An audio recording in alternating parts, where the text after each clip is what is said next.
Hello guys, ఈ రోజు అయితే మా ఫ్రెండ్స్ తో కలిసి మా పార్వతీపురంలో పెట్టిన ఎగ్జిబిషన్ కి అయితే వెళ్తున్నాం. దారిలో అయితే మేము మాట్లాడుకుని వెళ్తుంటే ఈడు మాత్రం వాళ్ళ ఎవరితో మాట్లాడుకుని అయితే వస్తున్నాడు. ప్రతి సంవత్సరం దసరా వస్తుందంటే ఎగ్జిబిషన్ మాత్రం పెట్టేస్తారు. ఎగ్జిబిషన్ లోపలికి వెళ్ళడానికి అయితే ఎంట్రీ టికెట్ అయితే పెట్టారు. ఇక తీసుకున్నాం మేము టికెట్లన్నీ గురుకి ఇచ్చేసి ఇక బయలుదేరి ఎంటర్ అవగానే మాకు వింత విచిత్రం అయితే కనిపించింది. అంకుల్ వింత వింతగా ఫోటోలు దిగుతున్నాడు. అంకుల్ తీసుకున్న పోజులకి అయితే మా వాళ్ళ ఇన్స్పిరేషన్ తీసుకుని అలా ఫోటోలు దిగుదాం అంటున్నారు. మంచి షాపులు ఇవన్నీ పెట్టారు కానీ ఇవన్నీ మన కేటగిరీలోకి రావు, ఎందుకంటే మనం కొనం కాబట్టి. ఏది ఎక్కుదామని అందరూ ప్లాన్ చేస్తుంటే మనిషి ఒక పక్క అయితే వెళ్ళిపోయారు. ఒకడైతే గేమ్ మొదలెట్టాడు, ఇంకోటైతే phone వదలట్లేదు.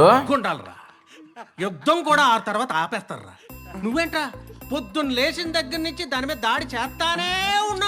Gent wheel, break dance అవన్నీ అటుంటే వీళ్ళేమో ఎక్సెల్ దగ్గరకు వచ్చి ఇన్వెస్టల్ చేస్తున్నారు. ఇక్కడైతే పిల్లలు ఆడుకోవడానికి చాలా పెద్ద ప్లేయింగ్ ఏరియానే ఉంది. పిల్లలకి ఆటల దగ్గరికి మా వాళ్ళు వెళ్ళి ఎక్కుతాను అంటున్నారు. ఆడైతే కింద నుంచి పై వారు చూసి అవదని చెప్పగానే పక్కన ఉన్న వందే భారత్ ఎక్కి మా వాళ్ళు అయితే ఆడుకుంటున్నారు. డ్రైవింగ్ చేస్తున్నాడు, ఇంకోటైతే కండక్టర్ లాగా అందరికి పిలుస్తున్నారు. అయితే నేను మా ఫ్రెండ్ అయితే జెంట్ వీల్ ఎక్కాం. మిగతా వాళ్ళకి అయితే భయం వేస్తుందట. నాకైతే పైకి పట్టుకెళ్లి ఆపేశాడు. మావాడికైతే ప్యాక్ అయిపోతుందట. స్లోగా తిప్పి ఒక్కసారికి ఫాస్ట్ గా తిప్పేశాడు. భయం ఉంచుకుని బయటకి అయితే నవ్వుతున్నాడు. వీడియో తీస్తున్నాడు. మావాడైతే దిగిన తర్వాత చెప్తున్నాడు, ఎక్కేటప్పుడు ఫ్రెష్ గా ఎక్కాం, వచ్చేటప్పుడు చెమటలు పెట్టేసేయండి. ఎక్కేసరికి ప్యాక్ అయిపోయిందని మిగతా ఎక్కకుండా రింగ్ గేమ్ అయితే ఆడుకుంటున్నాం. నేనేసి ఒకటి కూడా పడట్లేదని మా ఫ్రెండ్ లాగేసుకుని నేను వేస్తానని అన్నాడు. సీరియస్ తీసుకుని వేస్తాడేమో అనుకుంటే కింద నుంచి వెళ్ళి పెట్టేసాడు. అయితే దాదాపు దగ్గరికి వెళ్ళినా అయిపోయింది. ఈడైతే బయట పడి మన వల్ల కాదు కాబట్టి పక్కన ఉన్న స్వీట్ కార్న్ తినడానికి అయితే వెళ్ళాము. స్వీట్ కార్న్ తినేసి అలా వెళ్తుంటే పాప్కార్న్ కూడా తిన్నాడు. పెద్ద ప్రైమ్ మినిస్టర్ లాగా ఆడి దగ్గర అవార్డు తీసుకున్నాడు పాప్కార్న్. ఫస్ట్ తినడం అయితే మొదలు పెట్టేశారు. తినేసిన తర్వాత మళ్ళీ వెళ్ళి రీఫిల్ చేయమంటున్నారు.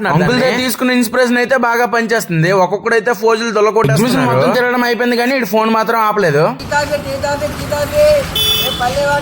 ఈ వస్తున్న దారిలోనే అయితే మా వాళ్ళు అయితే కంగాలు చేసుకుని అయితే వచ్చారు. మేమైతే చాలా బాగా ఎంజాయ్ చేస్తాం. ఎవరైతే ఎగ్జిబిషన్ విజిట్ చేయలేదో విజిట్ చేయండి, సబ్స్క్రైబ్ చేసుకోండి.